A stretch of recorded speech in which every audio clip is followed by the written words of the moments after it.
What's going on, guys? Welcome back to Talking About Baseball. Today, I will be giving you 12 under-the-radar moves this offseason, and most of them are free agents, but some of them at the beginning here are trades, and we will be starting off with Michael Soroka, who was traded to the White Sox. Last year, he was absolutely terrible, putting up a 6.4 ERA, 29 strikeouts in 32 innings, and you may be wondering, why am I talking about him if he was so incredibly bad last year? And that's because in the past, although it was a while ago, he has been amazing. In 2020, he was doing really good coming off of a 2019 season where he was amazing, which we'll talk about a little bit later, but he would proceed to tear his Achilles, and while trying to come back to Major League Baseball, he would tear it 2 more times, and like I said, he finally came back last year, but he was just not the same guy, and ended up getting traded to the White Sox for absolutely nothing this offseason. But in 2019, like I said, he had a 2.68 ERA in 175 innings pitched with 142 strikeouts and an NL leading 0.7 home runs per 9,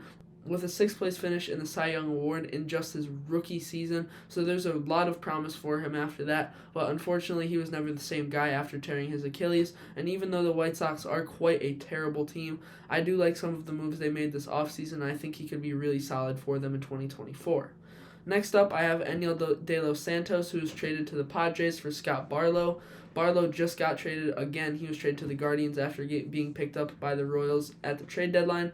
But obviously, this is about Enyel De Los Santos. In the last 2 seasons combined, he's had 120 appearances with the Cleveland Guardians, and in those appearances, he's pitched 119 innings, so pretty much 1 inning per appearance, and has pitched to a very good 3.18 ERA with a 9.3 Ks per 9 and also only 2 losses in all of that span, which did just come this year, but he's 10-2 in the last 2 years, which I know doesn't really matter for a reliever, but he's not really blowing the game all that often, which is pretty valuable, and I think he will be a really nice addition to a Padres bullpen, and we actually have 2 more Padres relievers that they've added later in this video, so a lot of Padres in this one, but the other 2 have never even pitched in the major leagues before, so you may already know who they are from that hint, but we'll see them at the very end of this video.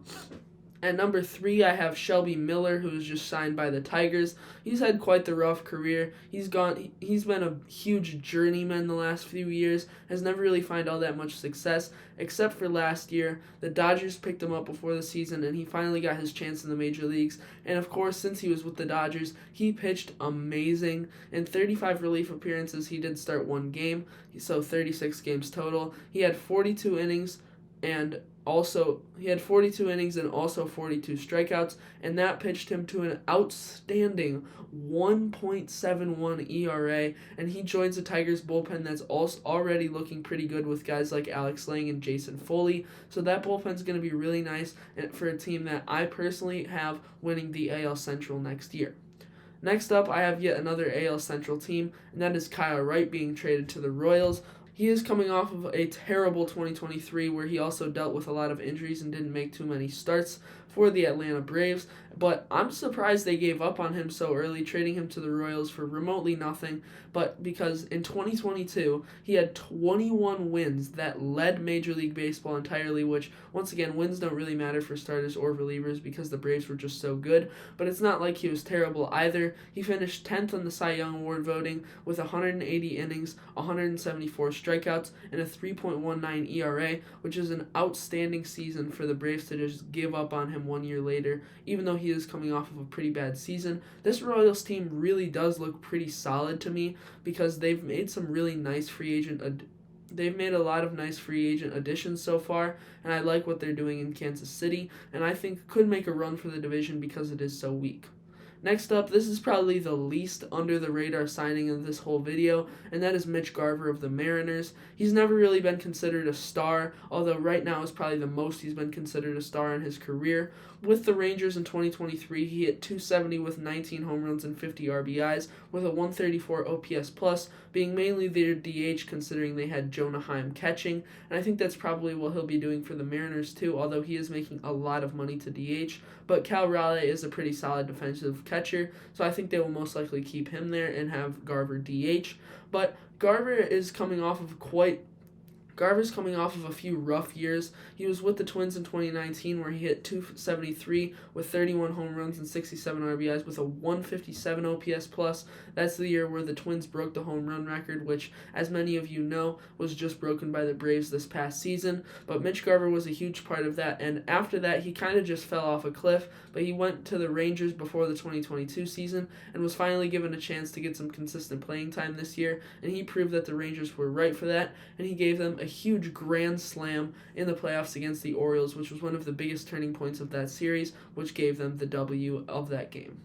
Next up, I have the only minor league deal in this entire video, and that is former Japanese pitcher Naoyuki Uwasawa, who was signed by the Rays to a minor league contract. He's only 29 years old, and he has had a below 3.5 ERA in the last 3 years, with a 2.81 ERA in 2021. He's also had at least 160 innings every year, with 135 strikeouts in each year except for one, and his home runs per 9 is well below 1, having a 0.4 in 2021, although they do usually have a lower home runs per 9 in Japan, so that's not like a crazy number, but that is still really good even for Japan. So it's surprising to me that he only got signed to a minor league deal, and I think that if he does need to be called up by the Rays, he will not disappoint for them, and I think he will be one of the more surprising players that not that many people know about going into 2024. Next up, I have Isaiah Kiner-Falefa, who was signed by the Blue Jays. Although he hasn't really been great all of his career, he is just an absolute super utility man, and he's been pretty solid throughout his career. He's been getting good playing time since 2021, and he's averaged 7 home runs, 54 RBIs, and a .261 batting average since then. And he's also played every single position except for catcher, which he has played before. In fact, when he got called up to the majors in 2018, he was a regular catcher, and that's the main position he played. And he's had solid defense at all the positions he's played, mostly playing third, short, and left field the last few years for the Yankees and Rangers. Now we're moving on to the NL deals. I know I already had a Padres deal, but from now on, the rest of them are NL. 5 more deals to go. The first one I have, and this one is kind of shocking to me that he just got signed for nothing, and that is Penn Murphy, in 80 career innings with Seattle. He did only pitch 15 this past season, but the year before, obviously, if you do the math, he pitched 65. He has had an ERA of 2.7 in his career, with 92 strikeouts in those 80 career innings, with a career whip below 1. And like I said, he just signed with the Braves for absolutely nothing. And I think he will be a really solid part of that bullpen if he does get enough playing time to prove that he's great, because he's already proved that in the majors. I guess he's just very overlooked by teams because to me he looks like he's amazing. I don't know what MLB teams aren't seeing there, but I think he's a really solid pitcher and just did not get enough attention as he should have in this free agency. Next up, I have Harrison Bader, who was just signed by the Mets about a week or two ago. Obviously, his offense is not really all that great at all. He's a pretty bad hitter, actually, overall. But in the 2022 playoffs with the Yankees, which is pretty much the last time we got to see him hit consistently, as he dealt with a lot of injuries in 2023 and ended up getting DFA'd and signed by the Reds. But like I said, in the 2022 playoffs, in just 9 games, he had 5 home runs with 6 RBIs and a batting average over 300. And I did say there's pretty much no offense, but there's also that showing that I just mentioned. But he is a great defender and will most likely be playing center field for the Mets, which will move Brandon Nimmo to left. And that does create a pretty solid starting outfield for the Mets, and if Starling Marte is able to put everything back together. Next, I have Rowdy Tellez, who was signed by the Pirates. He absolutely sucked in 2023 with the Brewers, but this is another guy who I'm kind of surprised got given up on so early, because just 1 year ago with the Brewers, he hit 35 home runs that led the team and 89 RBIs. That was second for the Brewers. So that's obviously an absolutely great offensive output, and if he's able to get to even 75% of that again, he will be a big part of a Pirates offense that kind of looks scary going into next year. O'Neal Cruz will be back, joining the likes of Brian Hayes, Brian Reynolds, Jack Sawinski, who's been playing better, and multiple other guys for the Pirates who have been playing better. The NL Central is not that bad of a division anymore. The Brewers are obviously still competitive with Rhys Hoskins signing. The Cubs are getting there. I haven't really signed anyone. I'm kind of sad about that. As all of you should probably know, I am a Cubs fan. But anyway, that division's looking good, but we're not really talking about that. And then I kind of hinted at these two players earlier, two relievers that were signed by the Padres, Woo Suk Go from Korea and Yuki Matsui from Japan.